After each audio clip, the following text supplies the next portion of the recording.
After Ezine's shocking question about Papa and that red blood clot turned our family dinner into a tense silent standoff, with everyone pretending to move on, but the air crackling with unease. I couldn't shake it. Papa's first laugh, Mama's shaky pleas, they echoed in my head all night, stealing my sleep.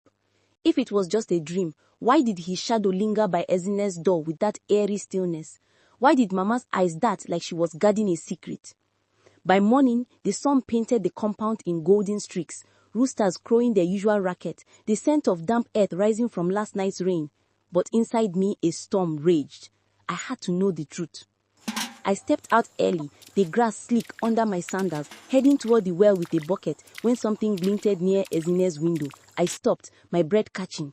A small scrap of red cloth half buried in the sandy soil, as if dropped in a rush. My heart leapt into my throat. I knelt, my fingers trembling as I plucked it free.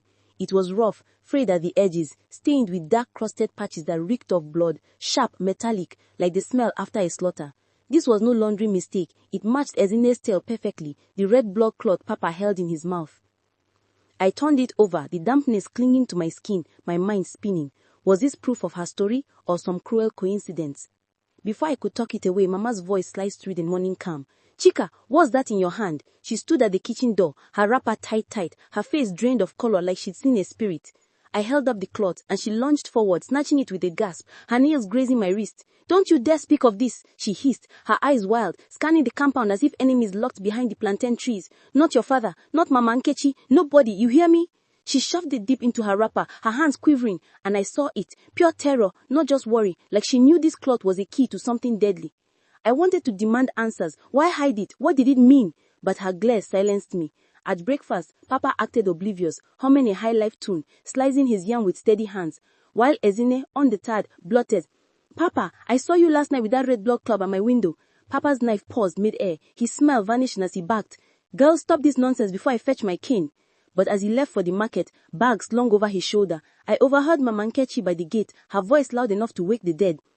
I saw Chukuma last night, sneaking to that old compound with a sack. What's he doing there at midnight, where spirits roam since Chief Eze's father passed? Something is wrong, I tell you.